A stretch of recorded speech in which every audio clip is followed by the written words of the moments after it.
All right, welcome back. And now we're joined with members of the Marianas Alliance of Non-Governmental Organizations, or MANGO. Auntie Frances, I think we'll start with you. Do you mind just introducing yourself, and then we'll go down the line and your affiliation to MANGO? Yes, thank you, Thomas. I'm Frances Savon. I'm the executive director for MANGO, one of the founding mothers for the organization. And I'll go into the history later. Hi, good morning. My name is Ryan Camacho. I'm the project director for the Lemai Made project at Mango. Good morning. My name is Angelica Narvaez, and I'm the program assistant for Mango. Hi, I'm Shauna Babaka. I'm the training manager here at Mango. All right, thank you all for joining us. Really appreciate you taking time out of your day. So for those of you who don't know Mango, right, as you put it on your website, the principal purpose is to provide leadership and technical assistance for nonprofit organizations in the CNMI. And so actually, as we were just chatting before we went on the air, it's about an 11-year-old organization, and you received a huge ANA grant that has allowed you to expand. So why don't we just start there with how you were formed and your mission and the opportunities through that grant that you recently received. Thank you, Thomas. We were formed back in August of 2010. And prior to receiving our ANA grant late 2020, we basically were providing training for our board members and the community at large through the Minority Health, the Office of Minority Health. Every year they granted us funds so that we can provide the board training. So that was the minimal services that we were providing from the time we established our organization until late of last year, 2020, when we applied for the ANA grant and were administered a 3-year funding cycle. And as a result, the Lemai May project was born, and that's when our project director and our other staff were hired. And so that will be ending a couple of years from now, because we just completed, or will be completing our first fiscal year, or has completed in September, the fiscal cycle. Yes. And something you pointed out, it's such a beautiful board that you have right there behind you that says Mango members, and it's so full. So can you share a little bit about who your members are and what the growth has been like the past 11 years? Well, we have a combination of organizations, and we have 40 that have become members, and we continue to have more register, and we have 30 individuals.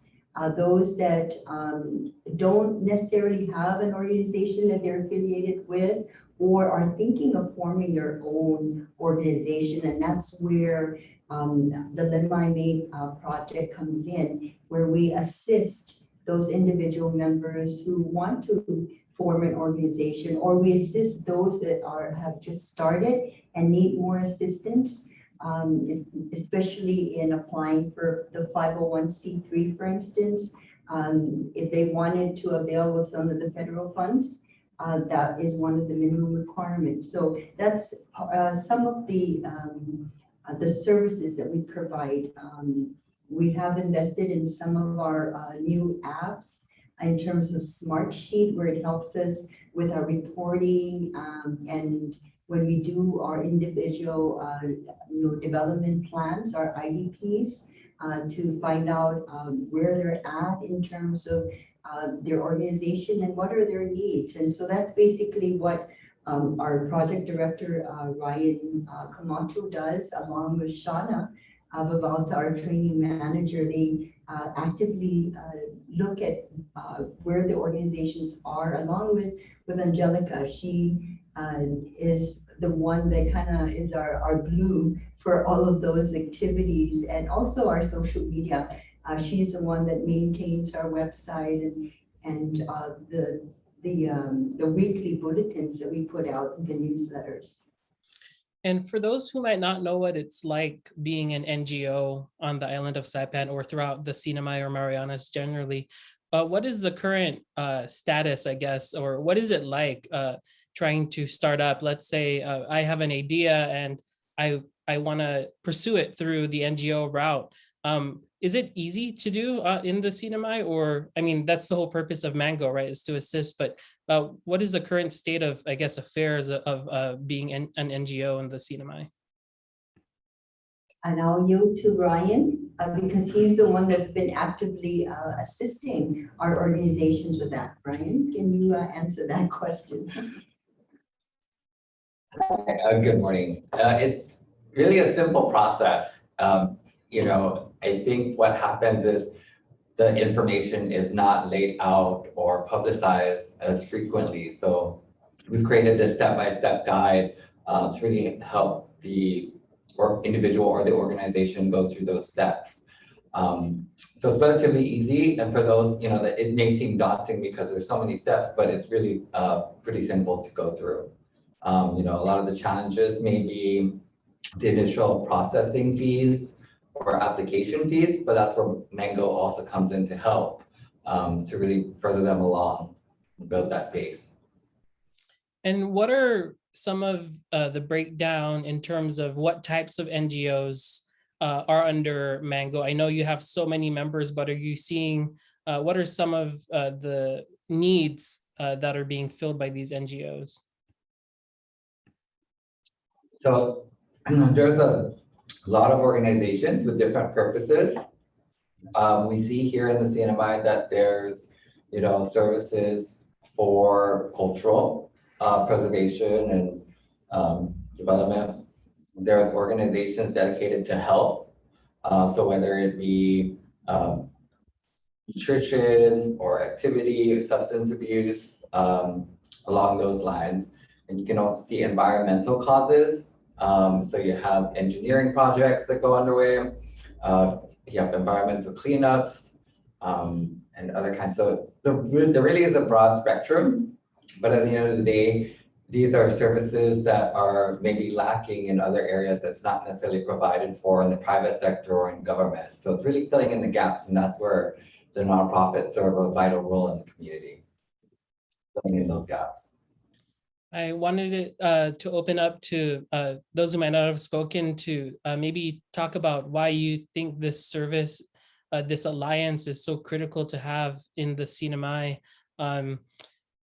Especially in the time of COVID-19, we've seen the roles that NGOs can play in our community to provide the needs that you just talked about. So why is it so critical that Mango continues its services?